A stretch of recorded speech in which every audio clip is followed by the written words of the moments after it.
Frederick Douglass gave a speech in 1875 that gives us a question that we might keep in mind right through the end of the course. Let's call this Douglass's question. It's a speech he gives in 1875 in Washington, D.C. Note the year. It's 1875. He's anticipating, it's the 4th of July, and he's anticipating the coming year of the U.S. Centennial of Independence. And he knows it's going to be a big national celebration, and it will be. And I'll say something more on that next week. Philadelphia put on an extraordinary exhibition that nearly 1/10 of the American people visited. But Douglass is anticipating this national centennial 10 years after the Civil War, and he's worried. He said the nation, when I'm quoting him, would lift to the sky its million voices in one grand centennial hosanna of peace and goodwill to all the white race, from gulf to lakes and from sea to sea. And as a black citizen, he dreaded the day, he said. Listen to his words. It's one of the most racialized speeches Douglass ever gave. He said he dreaded the day when, his words, this great white race has renewed its vows of patriotism and flowed back into its accustomed channels. He was proud, he said, to be an American, but he was worried. And then he ended with this question. If war among the whites brought peace and liberty to blacks, what will peace among the whites bring? What would peace among the whites bring? It's a way of shaping an overall question, and Douglass did it for us, as to how and why Reconstruction ended up eroding, collapsing if you want, failing as some say, ending. Now, one of the things we're going to begin to examine today and the rest of the course is this question. Sorry to keep putting the outline back up. But we are always, as historians, debating this question of ends. When did Reconstruction end? As we'll see in a moment, many are going to claim it's all over when they pass the 15th Amendment. That's what Horace Greeley said. That's 1870. And then there are those who argue Reconstruction now really ended in 1873. And there are reasons you might argue that. The horrifying Colfax Massacre in Louisiana on Easter Sunday, April 14th, 1873, the largest domestic murder, collective mass murder in all of American history until 9/11. And the following Supreme Court decision based upon the investigation of that massacre, and I'm going to deal with Colfax next Tuesday. Some would argue that really shows us an end of Reconstruction. But all the southern states weren't yet back under the control of the Democratic Party, so there are those who argue, no, Reconstruction doesn't really end until you have the full redemption by the Southern Democrats of their state governments, which doesn't occur until the disputed election of 1876 and its compromise of 1877, and we'll deal with that in a week and a half. But then there are plenty of others now who argue, no, Reconstruction never really ended in the 19th century. Heather Cox Richardson has a book out now about the story of Reconstruction and its issues moving west in the United States throughout the rest of the 19th century. Steve Prince, one of your teaching assistants, has a chapter in his dissertation entitled The Ends of Reconstruction. He's playing off that irony or that pun of when did it end? Did it ever end? Sam Schaefer's going to argue it didn't end until 1912 in his dissertation. I've got another graduate student, Owen Williams, who's writing a dissertation on the Reconstruction Supreme Court, and he's arguing that it absolutely ended in 1873. This is the sort of inside baseball that historians love to play. Name your date and then fight over it. We tell the world dates don't matter, and then we love to fight over them.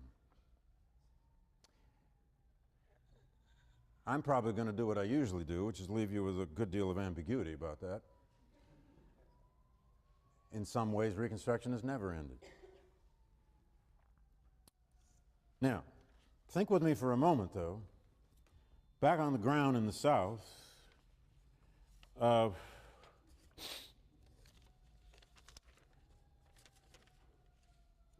this question of the real lives of the freedmen, the transformations to new labor arrangements, this vexing, knotty, chaotic, in some ways terrible process by which slave labor converted to free labor and ultimately into sharecropping as a system in which approximately 80% of all the freedmen found themselves essentially mired in as early as the late 1860s and surely by the 1870s and throughout the rest of that century. One of the greatest memoirs we have, it's an odd kind of memoir, but one of the greatest memoirs we have by a sharecropper. And I don't know if you've ever read this book in a course. It gets widely taught, often in African American history courses. Is the autobiography of Nate Shaw called All God's Dangers. His real name was Ned Cobb. His name was changed, I guess, to protect him in the title. It's an extraordinary series of hundreds of hours of interviews that Ted Rosengarten did with him some 25 years ago now. Ned Cobb lived a very, very long life into the middle of the 20th century, but he grew up a sharecropper. And there are 1,000 nuggets of wisdom, or the secrets from his past, as he often calls them, that Ned Cobb, Nate Shaw has to give us. There's this honest section about how he never got an education, and how he resents that he never got an education, and how he resents actually that his father never even sought to help get him an education. I didn't never get out of the first reader, got no education to speak of. And another hurt addition to that, weren't no colored schools through here, and this is central Alabama, worth no count. You might find a school close to town somewhere that accommodated the colored, and if you did, you were doing well, said Ned. My daddy, when he had the opportunity, never did send me to school long enough to learn to read. If he sent his children, he'd have to supplement the teacher's salary. But if he don't send his children, it don't cost him nothing, and there's nothing said.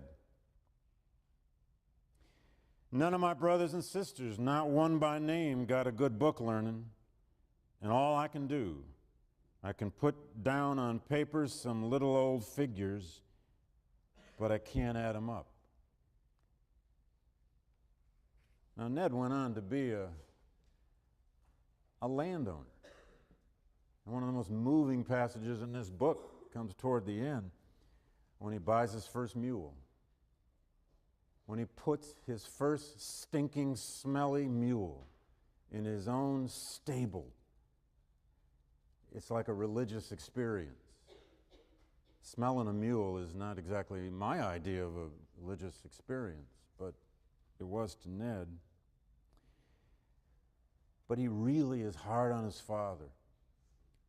It's an honest, honest illustration of how the sons and daughters of the freedmen, and Ned is the son of a former slave, were inheriting so little. I mentioned the other day that what the freedmen had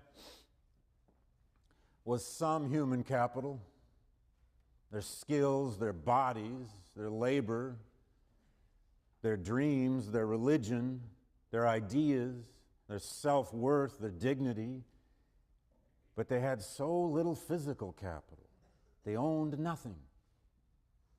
And they had no money, no credit, so few ways of getting any physical capital. He goes on and on and on, I won't quote it, but he continually refers to what he called his father's old slavery thoughts. He complains about how his father never learned how to put up any money, never learned to save anything, and that he didn't learn it very well either. In fact, here's what he says. He said, my daddy was blindfolded, didn't look to the future, just throwing, I'm sorry for the direct language here, just throwing his money in a dead hog's ass and taking shit. Sorry about that on the video. But Ned Cobb's directness is useful. It's in the face of those kinds of obstacles, we can tamely call them, that nevertheless, thousands upon thousands of freedmen embraced an education and embraced the hope that literacy could bring. And let me focus on that just briefly at least. Mired in the system of sharecropping, working on halves, giving half their crop to the landowner and half the crop they would keep and hopefully get cash, but then that cash had to be spent down at the furnishing merchant to get seeds and get tools and get food, excuse me, clothing. Nevertheless, in the face of all of this, one of the things the freedmen most wanted was this book learning that Ned Cobb never got. What we know about slave literacy and freedmen's literacy is essentially this. At the end of the Civil War, probably 5%, maybe 7% to 8% of the American slaves were literate. By 1870, that had increased to perhaps 12 to 15%. And that was due, of course, to the freedmen's schools, to the freedmen's bureau schools. There were tremendous accomplishments in these freedmen's bureau schools. They created over 4,000 of them. There were some 9,300 teachers at one time or another employed in freedmen's bureau schools up into the 1870s. They had at one point slightly more than 250,000 students in these schools, freedmen, young and old, 68, 72-year-old former slaves would sit down in the same room with 8-year-olds and begin to try to read out of the same reader. And there were in some ways nothing more threatening to white Southerners. Actually, there were two things most threatening to white Southerners around which this Southern counter-revolution will be forged. One was the black school, black literacy, education, the potential of mobility, and the education particularly of a black political leadership class. And then on the other hand, directly related of course, was the creation of black politics itself. As we'll see in a moment, one of the major targets of the Ku Klux Klan, the Knights of the White Camellia, and all the other groups that imitated these were black schools. Dozens and dozens of black schools were burned to the ground by the Klan between 1868 and the middle of the 1870s. I want to just read just one little example of what these schools meant to people. I love this little letter because of the assumption, let's call it audacity of hope if you want, forgive the title. This comes from a black school principal whose name was P.B. Randolph. He's running a freedmen's school in New Orleans in 1866. They named it for William Lloyd Garrison. It's called the Garrison School. He has 373 pupils, and he has 7 teachers, 5 of them black, 2 of them white. I mean, this was the revolution, the potential revolution of Reconstruction. And he writes this letter to himself, William Lloyd Garrison, asking for Garrison to help them get what they need. Just a small excerpt of it. "We are proud of our pupils and feel you will rejoice with us. We feel also that you will not take amiss if we ask a little assistance from Boston in the shape of apparatus to illustrate astronomy, a gyroscope and a microscope, a numerical frame, conic sections, cube root blocks, a magnet, and such other instruments as will enable us to fight this battle for our race against ignorance. Send us the simplest implements to teach some science." And there are thousands of those such letters all over the record. Literacy among blacks increased to over 80% by 1880. I'm sorry, over 20% by 1880, and probably 25 to 30%. These things are very difficult to measure by the turn of the 20th century. Now, you need to know one other thing here.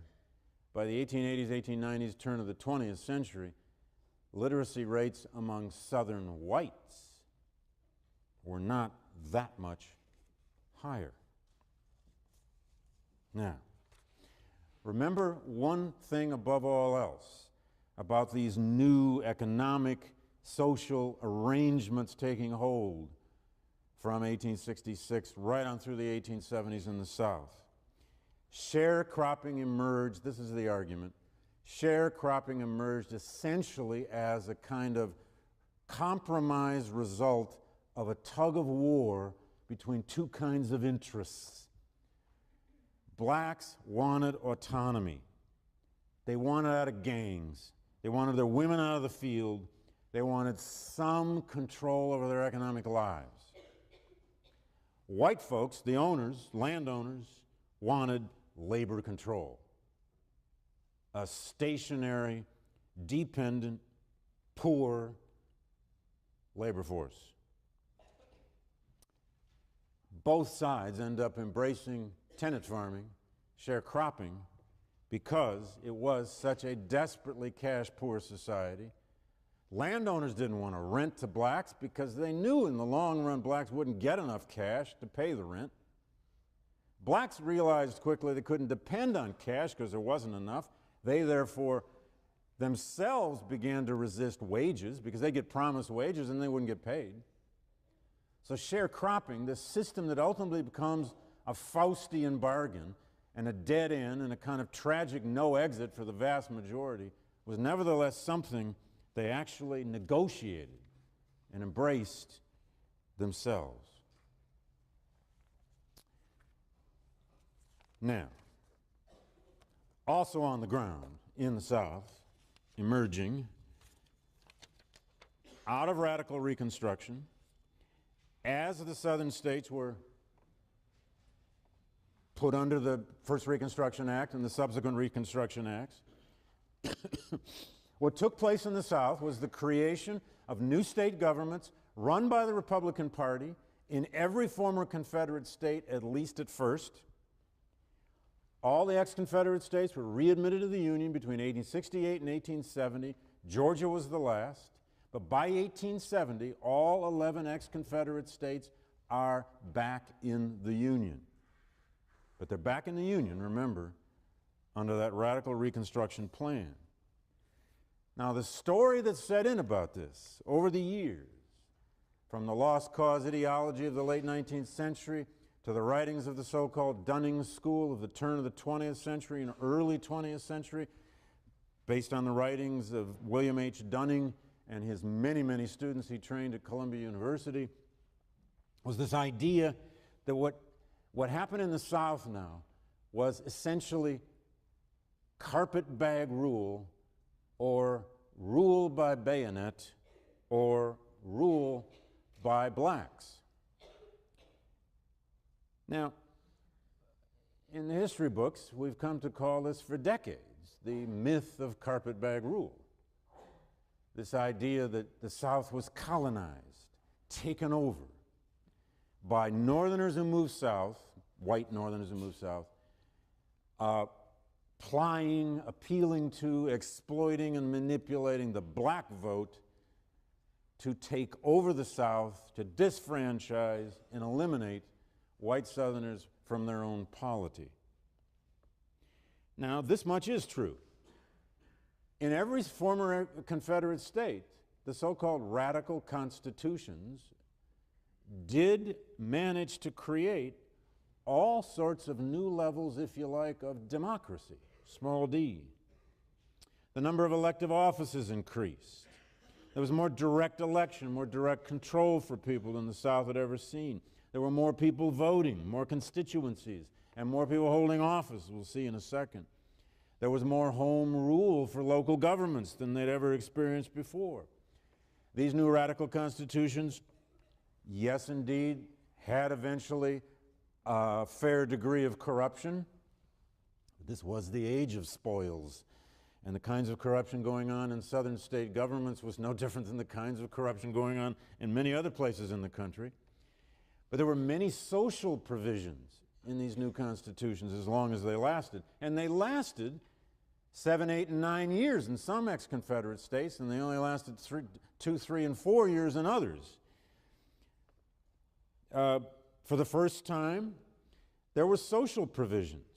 They not only did away with the black codes, but they established a certain degree of equal civil rights. Some of these new state governments actually passed civil rights acts.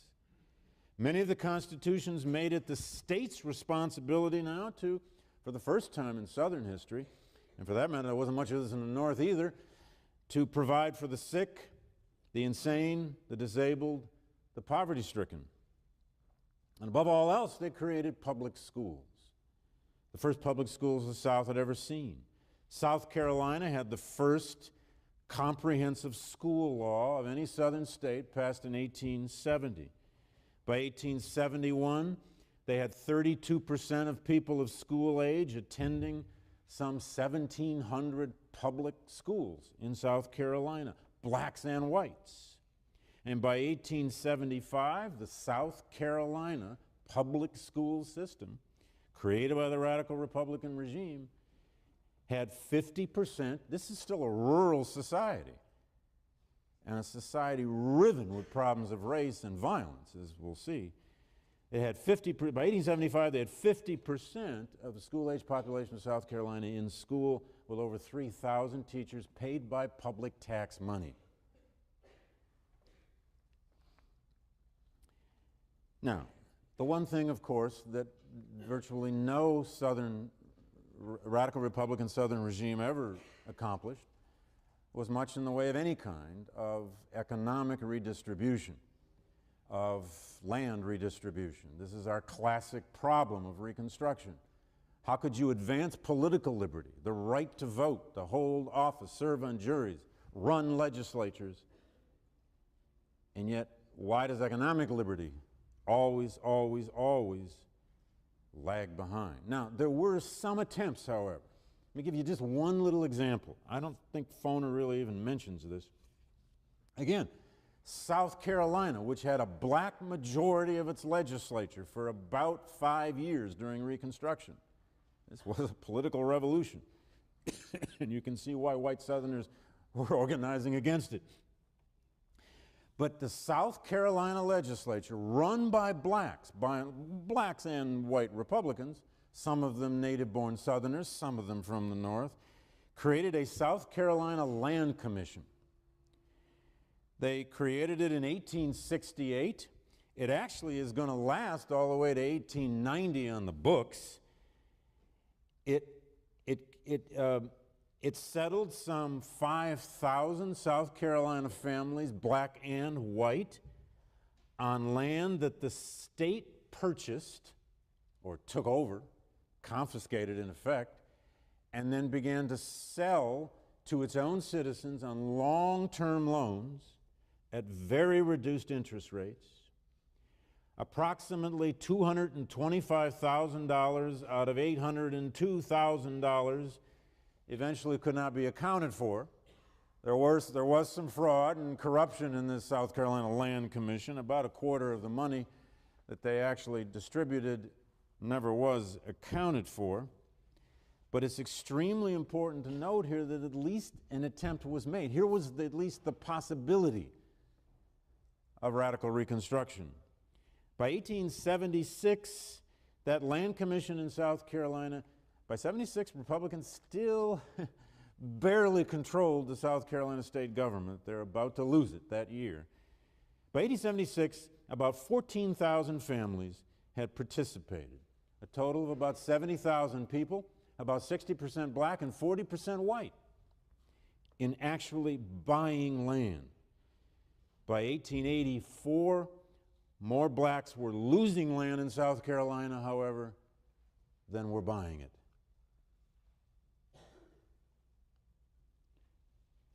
I'll give you one last little number to show at least what the possibilities had been. In the census of 1890, about 13,000 blacks in South Carolina owned a farm of some size, 4,000 of whom had purchased them through that land commission. Now, we are always talking about the possibilities, the experiments of Reconstruction. What if, what if, what if? What if there'd been more enforcement? What if there'd been more military occupation? What if the Klan and its imitators had truly been crushed, altogether crushed?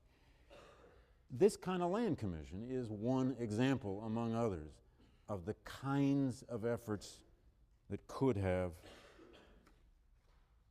flourished. Now, in those state governments in the South, you had for the first time in American history and in a kind of an explosion of political activity, you had black elected officials. Approximately 2,000 African Americans in the southern states served in state legislatures, in state government and executive positions, and ultimately in the U.S. Congress. 16 African Americans from ex-Confederate states were elected to the U.S. Congress, 2 to the U.S. Senate, Hiram Revels from Mississippi being the first black senator in American history. And how many times do you hear in our political culture today, the first black since Reconstruction, the first this since Reconstruction, the first that, the first black governor since Reconstruction was Doug Wilder in Virginia. The first this and the first that since Reconstruction. It's because there was this explosion of black political activity for a short period of time, decade really, until the lights went out. Of the 1,000 delegates to constitutional writing conventions in 1868, 69, when these new state governments were created, of about the 1,000 delegates that participated in writing those new constitutions, 268 of them were black. About 680 African Americans served in the lower houses of state governments during Reconstruction. 4 presided as speakers of those houses. There were 112 African Americans who served in state senates during Reconstruction. There were at least 41 black sheriffs somewhere in one of the 11 ex-Confederate states. There were 5 black mayors of southern cities for a while. There were 145 blacks who served on city councils, and so on, and so on. Now, this is the heart of the myth of carpetbag rule. The claim against these people, in the South at least, in the white South, was always they were not prepared, they were ignorant. All they did is sit around eating chicken bones and spitting into gold spittoons that they bought with public money. And if you've ever seen Birth of a Nation, D.W. Griffith's white supremacist epic of 1915, he plays out that scene at great length of the black politicians in state legislatures with their boots up on tables, literally chewing on chicken bones and spitting into spittoons and laughing and playing happy darky until the cows come home. Now, there were corrupt black politicians and there were corrupt white politicians. I don't really have time to go into all the great biographical stories of the Robert Smallses and the Robert Smallses of South Carolina and the John Roy Lynches of Mississippi and so many others, many of whom were former slaves, although some of them had been free before the war by their own purchase, by manumission, by other means. Some of them, only a small percentage, were northern-born blacks who moved south, like Hiram Revels, and eventually got himself elected to the Senate. By the way, just recently, well, I guess it was about 8 years ago, when the Republicans had control of the Senate, they put up a portrait for the first time of Hiram Revels. Our modern Republican Party wanted to claim him. He was a Republican. So are they, by name. But anyway, there is now today a portrait of Hiram Revels. It took a century, more, to get it there, but he's finally up in the U.S. Senate, his picture. Now, the other side of this myth of carpetbag rule And I want to be a little speedy about this, but it's also very important. This, again, the story, the deep myth that's set into American culture for generations is that all these Reconstruction governments really were a bunch of Yankees who came south, got themselves elected with black votes, and ran these governments and oppressed white Southerners. So who were these carpetbaggers, so-called? The term got into our language, and now today anybody who grows up in one state but somehow moves to another and tries to get elected, as Hillary Clinton did in New York, and there are plenty of other examples, is labeled a carpetbagger, at least for 10 years or so, until she's lived there long enough and gets reelected, and I guess you got to get reelected before you're no longer a carpetbagger. Well, many of these Northerners who went south were former Union soldiers. Most of them went before 1867 and 68, before these radical Republican regimes were put in place. They went to become farmers. They went because the land was so cheap. And some of them went because they liked the climate. There were New Hampshireites who went to Mississippi because it was warm. Some carpetbaggers were industrialists and investors. They saw the South now as the place to invest. It obviously was. It was prostate, and it needed money. Some were federal agents, Freedmen's Bureau agents who stayed and lived there. Many were teachers, some who stayed and lived if they survived and weren't killed. Some were political opportunists, and some were adventurers and ne'er-do-wells. And I'll never forget, as long as I live, one of the best friends I have in the world is a Methodist minister in Chicago who grew up in Mississippi and East Texas, Gene Winkler. And a positively brilliant, he's one of the best read human beings I've ever known. He reads more about the Civil War than I do. I used to actually ask him what I should be reading. His real job was being a minister, but he spent most of his time reading. And he was one of the most politically radical people I've ever known. I mean, he was still trying to be a socialist during Reaganism. But one day, I asked Gene, why do you keep that picture of Stonewall Jackson and Robert E. Lee in the corner of your office? He said, I'm not exactly sure, but it's probably because carpetbaggers killed my great-granddaddy. I don't think he said, goddamn carpetbaggers. He's a good Methodist. Carpetbaggers killed my great-granddaddy. I said, oh, okay. Like so many Southerners, he was a complicated mixture of memories. Well, enough on Gene. I actually got the thrill some years ago to write an essay, epilogue to Fitz Brundage's book of essays called Where These Memories Grow, about Southern memory, and I opened the piece with that very story. And I was always worried about how Gene was going to interpret it. And he, thank God, liked it, I think. Anyway. At no time did carpetbaggers ever make up anywhere near a majority of any Southern legislature in the ex-Confederate states. Their goals tended to be financial, economic, and to some extent political.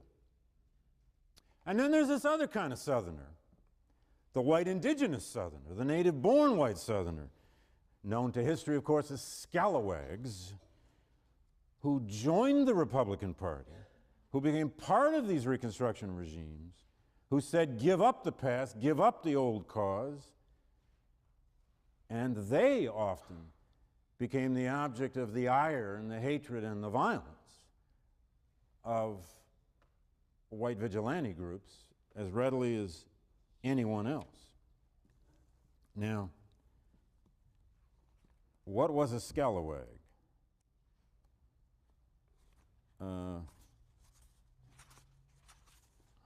Let me tell you the ways. Hold on, sorry. Forgive me. Got it. Now, a scalawag is, by the way, a runty little horse. That's actually what it means if you look it up It's a runty little horse, a kind of useless little horse that doesn't work very well for you, just gets in the way, stinks and smells, and doesn't pay his way. Our scalawag is the local leper of the community, wrote a Tuscaloosa, Alabama newspaper editor in 1869.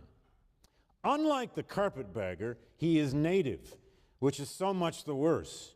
Once he was respected in his circle, his head was level, and he would look his neighbor in the face. Now, possessed of the itch of office and the salt room of radicalism, he is a mangy dog slinking through the alleys, haunting the governor's office, defiling with tobacco juice the steps of the Capitol, stretching his lazy carcass in the sun on the square or the benches of the mayor's court. That's relatively direct. Scalawags were considered, in other words, turncoats. Now, they had a variety of social backgrounds. Some were sort of former nobodies, but most of them were actually quite prominent people, like the wartime Confederate governor of Georgia, Joseph E. Brown, who said, "Give up the cause," and joined the Republican Party after the war. Perhaps most famous of all, James Longstreet, Lee's second in command in the last 2 years of the war. Longstreet of Georgia moved out to Louisiana after the war, embraced the Republican Party, said the war had settled something and Southerners had to face it. And he became a railroad president. And he even for a while commanded U.S. troops in Louisiana who tried to kill off the Klan. There are many, many other examples. There's James Settle of North Carolina. He's one of my favorites. These were fascinating people. Courageous people. Settle of North Carolina had been a member of the Confederate Congress. He'd been a big player in Confederate politics in North Carolina. But after the war, he said this: "The war had brought a general breaking up," he said, "of old ideas. Taking a new start in the world we are, if we are ever to have prosperity." And then he concluded, "I tell you, Yankees and Yankee notions are just what we want in this country now. We want their capital to build factories and workshops and railroads. We want their intelligence, their energy, and enterprise to operate factories and to teach us how to do it." Settle nearly was killed for his views, his actions, his political actions in particular. There are many other examples. Amos T. Ackerman in Georgia, among others. Look up him and Foner if you like. Now, I guess the only other thing I want to say about that is there were carpetbag governors. There were northern-born Republicans who ended up governors of southern states, several of them. There were northern-born members of southern state legislatures, some black, some white. And they became, in many instances, the most ready targets of what was to come. Now,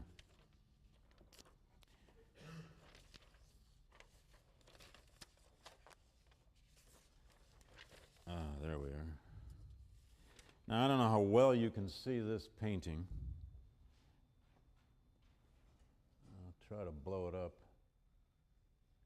It doesn't have a date on it, unfortunately. I need to figure that out.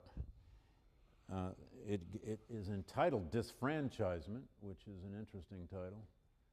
If you can see on the right, you can see about every kind of image of a bitter, angry, hate in the eyes Southerner, some sitting on the cannon, others in Ku Klux Klan robes and masks, all of them, of course, looking at the lone black freedman, who on your first look almost looks like he's holding a machete, but he's not. He's holding a voting roll. Now, the Southern white counter-revolution, the move toward Southern redemption, which simply means, of course, the Southern Democratic Party taking back control of their states between 1870 and 1876, is rooted in their hatred, their resentment of the rise of black political and economic independence. Now, but first of all, go with me back to Washington, and then we'll end, at least today, back on the ground in the South and try to understand where some of this violence is coming from. The 15th Amendment passed Congress, the 15th now, passed Congress in the spring, late spring of 1869. It's right after Ulysses S. Grant is inaugurated president, elected in the fall, inaugurated in the spring. By 1868, 11 of the 21 northern states still denied the right to vote to blacks.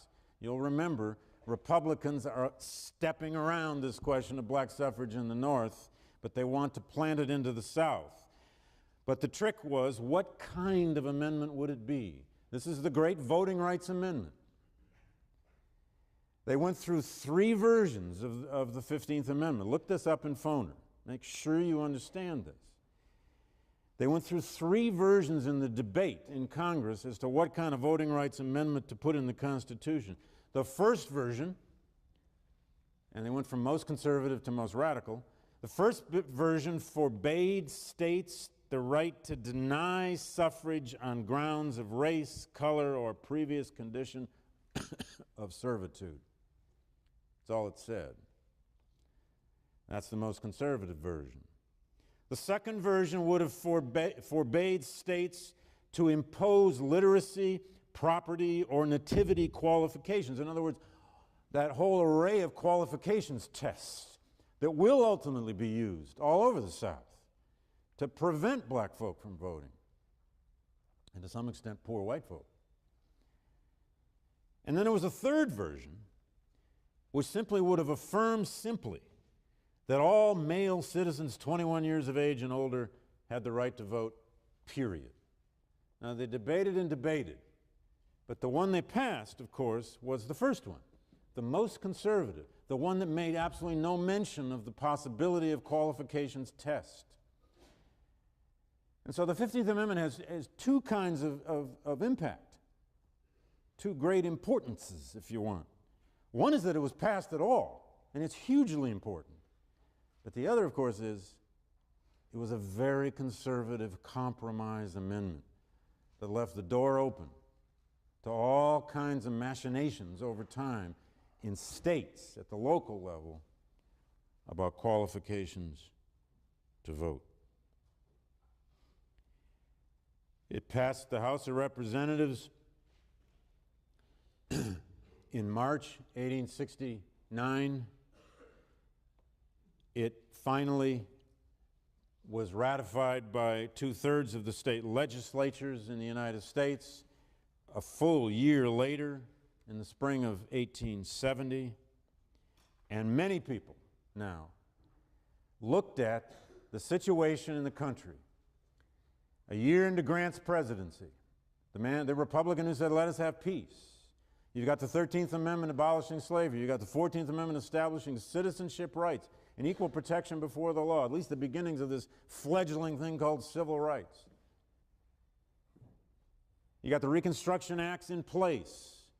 Southern states have all been brought back into the Union by 1870. Only Georgia was still being sort of weirdly adjudicated, but it finally was brought back in 1870. And now comes the Voting Rights Act. And throughout the history of modern, modern political philosophy and modern political history, the idea was that the vote, was the essence of democracy. And so once you've given people the vote, on some level, what else could you possibly do? Republicans themselves now say to themselves that they have established the principle, that they had, of guaranteed rights, and that they could go no further. One Republican wrote to another after voting for this, He said, this is, quote, the last great point that remains to be settled from the issues of the war.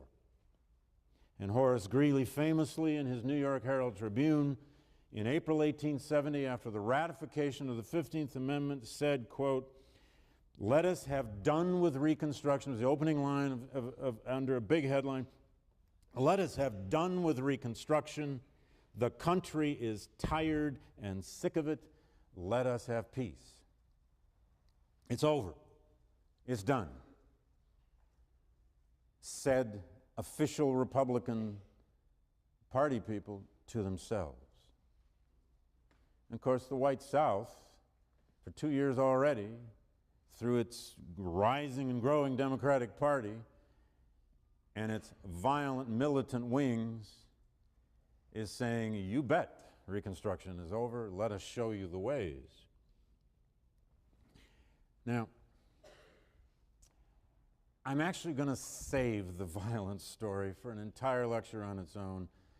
The Klan, its many actions, examples through the Colfax Massacre, at least of 1873, for next Tuesday. But let me leave you with this. What happens now, what is already happening now in the first Grant administration by 1870, is what we might simply call, it's the waning of radicalism. It's the waning of that civic vision, as Foner calls it in your book, of the radical Republicans' ideology. And what was that vision? Foner lays it all out for you. He said the radical Republicans had an essential ideological vision. On the one hand, it was unionism. On the other hand, it was rooted to some extent in trying to create racial equality, because the war had necessitated it, had forced it on them. They therefore were believers in this idea of guaranteed rights within the Constitution. And last but not least, they were believers in positive activist central government. And you put those 3 or 4 principles together and you've got the package that was the civic vision of the radical Republicans. But the problem is that vision is now going to crumble as fast, almost as fast, as it ever came into existence. In fact, it's going to crumble faster than it ever came into existence.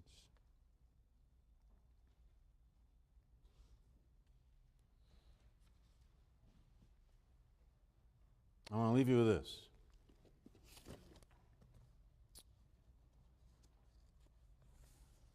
It's not just going to crumble because Republicans sort of give up the game.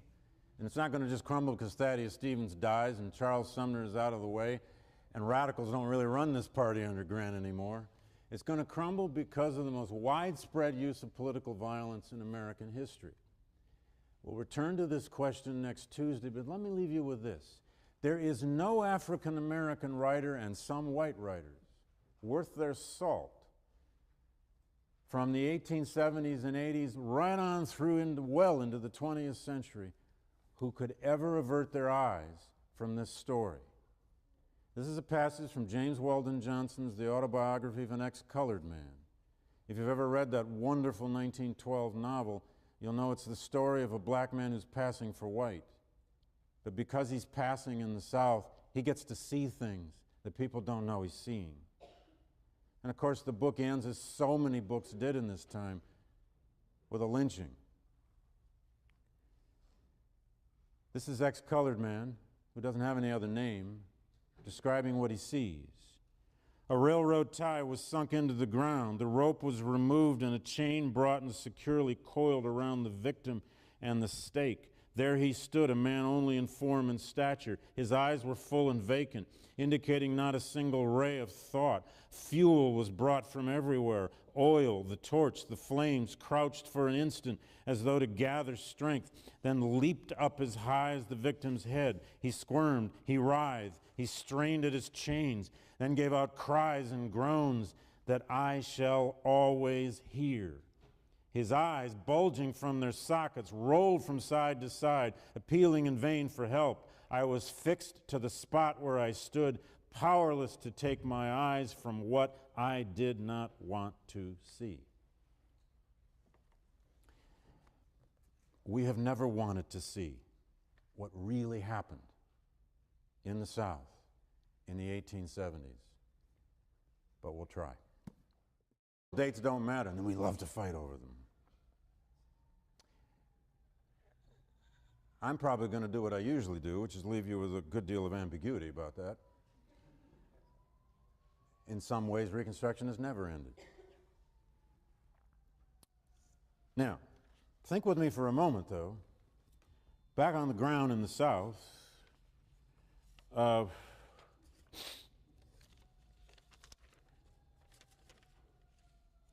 this question of the real lives of the freedmen, the transformations to new labor arrangements, this vexing, knotty, chaotic, in some ways terrible process by which slave labor converted to free labor and ultimately into sharecropping as a system in which approximately 80% of all the freedmen found themselves essentially mired in as early as the late 1860s and surely by the 1870s and throughout the rest of that century. One of the greatest memoirs we have, it's an odd kind of memoir, but one of the greatest memoirs we have by a sharecropper. And I don't know if you've ever read this book in a course. It gets widely taught, often in African American history courses. It's the autobiography of Nate Shaw called All God's Dangers. His real name was Ned Cobb. His name was changed. Murder in all of American history until 9/11. And the following Supreme Court decision based upon the investigation of that massacre, and I'm going to deal with Colfax next Tuesday. Some would argue that really shows us an end of Reconstruction. But all the southern states weren't yet back under the control of the Democratic Party, so there are those who argue, no, Reconstruction doesn't really end until you have the full redemption by the Southern Democrats of their state governments, which doesn't occur until the disputed election of 1876 and its compromise of 1877, and we'll deal with that in a week and a half. But then there are plenty of others now who argue, no, Reconstruction never really ended in the 19th century. Heather Cox Richardson has a book out now about the story of Reconstruction and its issues moving west in the United States throughout the rest of the 19th century. Steve Prince, one of your teaching assistants, has a chapter in his dissertation entitled The Ends of Reconstruction. He's playing off that irony or that pun of when did it end? Did it ever end? Sam Schaefer's going to argue it didn't end until 1912 in his dissertation. I've got another graduate student, Owen Williams, who's writing a dissertation on the Reconstruction Supreme Court, and he's arguing that it absolutely ended in 1873. This is the sort of inside baseball that historians love to play. Name your date and then fight over it. We tell the world. Frederick Douglass gave a speech in 1875 that gives us a question that we might keep in mind right through the end of the course. Let's call this Douglass's question. It's a speech he gives in 1875 in Washington, D.C. Note the year. It's 1875. He's anticipating, it's the 4th of July, and he's anticipating the coming year of the U.S. Centennial of Independence. And he knows it's going to be a big national celebration, and it will be. And I'll say something more on that next week. Philadelphia put on an extraordinary exhibition that nearly 1/10 of the American people visited. But Douglass is anticipating this national centennial 10 years after the Civil War, and he's worried.